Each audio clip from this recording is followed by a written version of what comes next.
Now, your Alaska Link weather for Fairbanks and the interior.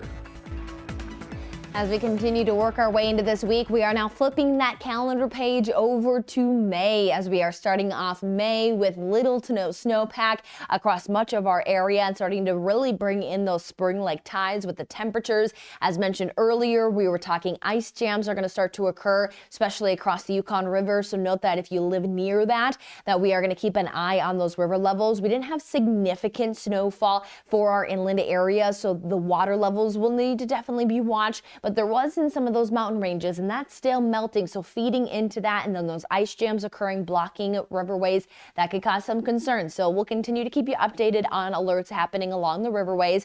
But what we're seeing is that when it comes down to adding moisture to our soils, we are seeing that there is some scattered activity that has initiated, and it's going to stick around here as we roll into our first day of May. We're even noting that with a little bit of a cooler feel in place, there is even going to be a mention of a few snowflakes. And then we will end off the rest of the week with a warm and dry forecast that's going to lead to some of those warmer temperatures.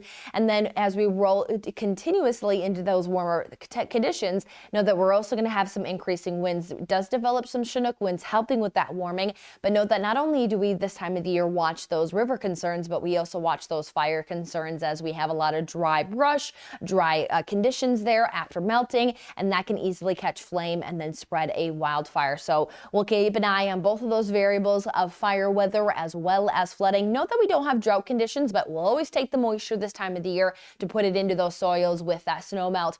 We know that as we roll through the day, know that early in the day, temperatures cool enough for some of that potential wintry precipitation, but note that the accumulation is going to be minor. Then temperatures climb into those 40s. So we do see that blue reflectivity. Typically this time of the year, a lot of the precipitation does pop up as blue just due to models not being able to denote some of that elevation at times, but at least some scattered activity will remain through that Wednesday forecast. Before Thursday through about Friday, Saturday, we're expected to stay on the drier side with those increasing winds. When it comes to precipitation accumulation, we are looking at least a few hundredths of an inch expected. So again, not going to be a significant moisture filler, but again, we'll take what we can get when we can get it, as sometimes these seasons can trend a little bit on the drier side.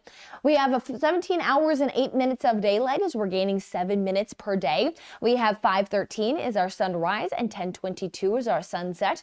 Some of those scattered showers through the area continue to keep temperatures cooler than normal, ranging anywhere from 33 into Circle, 46 into Fairbanks to 45 into Healy. But as we work into the dry weather, temperatures are able to quickly rebound, even 60s for the weekend forecast. But with the weekend, we will have to watch some of those stronger winds, and then those winds that move over the Alaska Range will slowly be able to bring in some moisture and bring rain for next week.